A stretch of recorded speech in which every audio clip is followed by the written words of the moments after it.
Lundi, jour de rentrée scolaire qui s'annonce. La rectrice d'académie s'est rompue ce matin à l'incontournable conférence de presse.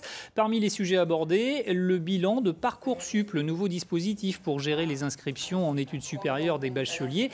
Et là, c'est la guerre des chiffres entre rectorat et syndicats. Nous allons en parler dans un instant avec notre invité, le secrétaire régional du SNES-FSU. La rectrice insiste sur le fait qu'une commission a été créée pour les bacheliers sans réponse positive de Parcoursup ou qui refusent l'offre de formation proposée.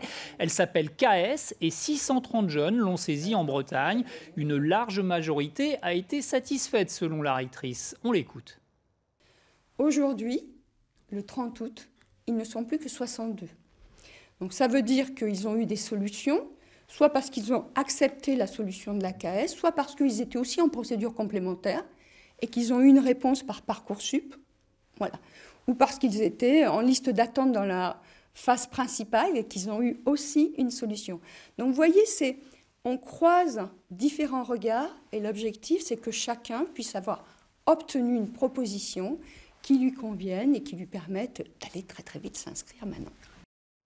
Propos recueillis par Patrick Soulabaille et Jean-Michel Piron. Alors Gwenaëlle Lepay, bonsoir. Bonsoir. Vous avez une toute autre lecture des chiffres. Pour vous, 2300 bacheliers sur les 33 000 diplômés en Bretagne n'auraient pas reçu de proposition pour cette rentrée. Comment vous expliquez cet écart ? Effectivement, on peut s'étonner que Madame la rectrice annonce si peu de jeunes qui resteraient pour l'instant sans solution.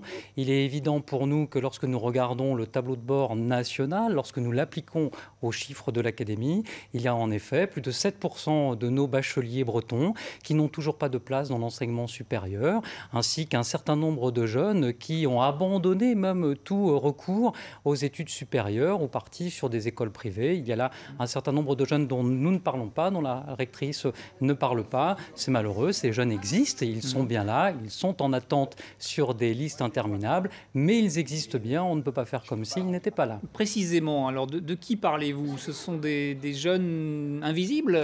Alors non, ils ne sont pas invisibles du tout et les familles sont bien au courant de ce qui se joue, effectivement, parce qu'il y a un stress tout l'été sur les résultats de Parcoursup avec une lenteur incroyable de cet algorithme. On leur a fait une offre en quelque sorte, mais elle ne leur convient pas et ils n'ont pas encore réagi. Alors c'est vrai que pour certains, il y a encore des possibilités de choisir, mais ils sont très peu nombreux. Ils sont à peine 3000 dans l'académie. Par contre, ils sont 2300, comme vous l'avez dit, qui n'ont aucune réponse de Parcoursup, qui sont en attente d'une entrée dans l'université ou dans des écoles de l'enseignement supérieur et qui, à quelques jours de cette rentrée, n'ont toujours aucune information. Et il est évident que pour eux, l'angoisse est très importante et nous craignons que beaucoup d'entre eux ne soient des futurs décrocheurs et arrêtent tout bonnement l'accès aux études supérieures. Qu'est-ce qui ne fonctionne pas dans Parcoursup ? Par exemple, de ne pas avoir pu hiérarchiser ses choix ? Évidemment, il y a plusieurs choses. D'une part, c'est le nombre de places qui sont offertes à l'enseignement supérieur pour faire que ces jeunes du baby-boom puissent avoir un accès à l'enseignement supérieur. Ce sont bien les capacités données sur les universités, mais c'est bien sûr le nouveau logiciel qui a été mis en place par le gouvernement qui ne fait pas preuve d'une grande efficacité, puisque nous avons là des jeunes qui sont toujours en attente, qui sont victimes d'un système qui n'a pas pu permettre à ces jeunes lycéens de hiérarchiser leurs vœux. Et il y a finalement un goulot d'étranglement qui fait que beaucoup sont en attente et peut-être n'auront pas de place s'ils ne se font pas connaître.